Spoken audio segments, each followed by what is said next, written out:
Thank you for learning more about our new evaluation system. As you know, the Florida Legislature recently passed Senate Bill 736, which requires each school district to develop a new evaluation system for all instructional staff members and school-based administrators for the 2011-2012 school year. The new law states that at least 50% of the evaluation must be based on student achievement. We are still receiving technical support from the Florida Department of Education regarding implementation, so this information is the most up-to-date that is available.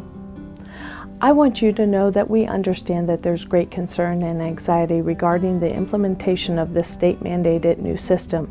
As a district, we have expressed concerns throughout the legislative session regarding many of the provisions in the new law and continue to offer suggestions in areas that we believe could be improved. We are also working closely with all the stakeholders to ensure that the most fair and equitable system within the confines of this new law are worked out. My hope is that today will provide an opportunity for courageous dialogue about this system and how it can be used as a tool for rewarding strengths and providing targeted support where it's needed to take each of us to the next level as we grow in our profession. I know that we have the most extremely talented team of dedicated professionals working with our students each and every day. We want to ensure that our evaluation system is set up to help all of the Pasco educators reach their professional goals while they are developing as lifelong learners. We do not want this evaluation system to be punitive, but rather to serve as a tool for honest feedback and a catalyst for improvement. As guided by the Florida Department of Education, the framework for the evaluation we have selected is based upon the work of Dr. Robert Marzano. He is a leading expert in the field of school improvement. His work is rooted in best practices, and I trust that you will find the work that has been done so far on the evaluation system to be the most equitable structure possible, given the criteria set forth in state law. Again, we recognize that this is a period of transition for all of our employees as we adjust to this new evaluation system. We are here to support you and to make this transition as smooth as possible for everyone. Thank you for your time and your continued service to the students of Pasco County. Pasco's Teacher Evaluation System. This slideshow will provide you with general information about how the new teacher evaluation system was developed, who was involved in the development, the components of the system, and additional resources. The development of a new teacher evaluation system is required by the state for the Race to the Top grant and Senate Bill 736, also known as the Student Success Act. Beyond the state requirements, teachers and administrators in our district recognize the need for a teacher evaluation system that is focused on growth and provides meaningful feedback. Stakeholders from both the district and our schools, as well as the United School Employees of Pasco, came together in October of 2010 to tackle the challenges of developing a quality system for teacher evaluation. The committee investigated various contemporary research-based models in order to comply with Race to the Top. In March of 2011, the Student Success Act was passed, and the Department of Education then contracted with Learning Sciences International to adopt the Dr. Robert Marzano Causal Teacher Evaluation Model. This was fortunate for Pasco County, as we had already been implementing instructional best practices based on Dr. Marzano's work, and thus the committee chose to adopt the state's model. In order to increase student achievement, the goal of our new teacher evaluation system is to provide a rigorous, transparent, and fair evaluation system that differentiates teacher effectiveness on student growth based on data and includes timely and constructive feedback. The goal is for every teacher to increase his or her effectiveness every year. Therefore, the new evaluation system will help to identify teachers' areas of strength and the areas that need to be strengthened. In order to identify those areas, we must have a common language of instruction.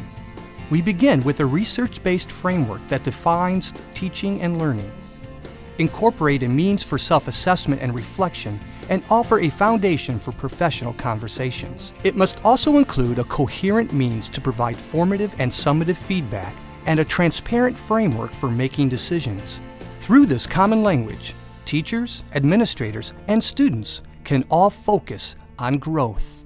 Our model provides opportunities for administrators to observe and provide focused feedback. The observation is based on a clear set of criteria to recognize strengths and the areas of improvement. The criteria for Year 1 consists of 41 contemporary research-based practices under Domain 1.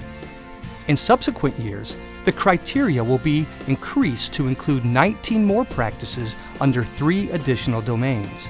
The expectation is that all teachers can increase their expertise from year to year, which produces gains in student achievement. Our model does not base findings on only one observation, take autonomy away from teachers, or limit the number of teachers who can be rated at highly effective. You will be evaluated on student growth and instructional practices. The student growth element will be calculated using a value-added model.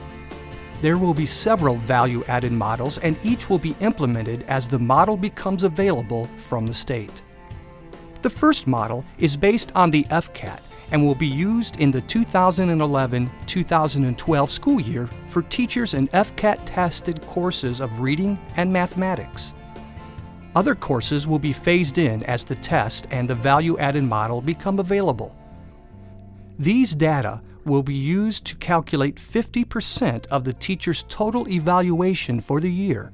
We continue to gather information from the state regarding the specifics of student growth and will provide updates as they are received. You will also be evaluated on your use of contemporary research-based practices. Our model identifies 41 instructional best practices. Those practices are organized into these 9 areas: learning goals and feedback, rules and procedures, interactions with new knowledge, practicing and deepening knowledge, generating and testing hypotheses, student engagement, adherence to rules and procedures, teacher-student relationships, and high expectations. Your administrators are currently engaged in a certification process that will train them to observe, identify, score, and provide feedback for your professional growth on Dr. Marzano's classroom strategies and behaviors. This is a certification process, and administrators must be certified prior to beginning formal observations. All teachers will be provided with the book by Dr. Marzano titled A Handbook for the Art and Science of Teaching. Additional podcasts have been scheduled for release in September, October, and November. The additional podcast will also be provided through your school and will help to introduce the components of the new evaluation system, and will include topics such as the 41 practices, observation rubrics and templates, the summative aspects. The evaluation templates can be found on the Staff Development website and on the Employee Relations website. Professional development opportunities are also available and can be found on Avatar under the Art and Science of Teaching and Unlocking the Secrets. These professional development activities will provide further information on Dr. Marzano's contemporary research-based practices and the connection to the learning-focused solutions. We will continue to offer the 4-day learning-focused solutions training for those teachers who have not yet taken it, and it too can be found on Avatar. Take a few minutes to talk in small groups of 3 to 4 and generate a list of questions related to the new teacher evaluation system. Provide your list of questions to your administrator. Your administrator will collect all questions and send them to the Staff Development Department. A question and answer document will be published on the Staff Development website and the Employee Relations website. Please send any additional questions, comments, or concerns to Amy Bolts at abolts@pasco.k12.fl.us in Staff Development, or Kevin Shibley at kshibley@pasco.k12.fl.us in Employee Relations. We understand this is a significant change, and we will continue to provide support as we remain focused on working together so that all Pasco County students will reach their highest potential. Thank you.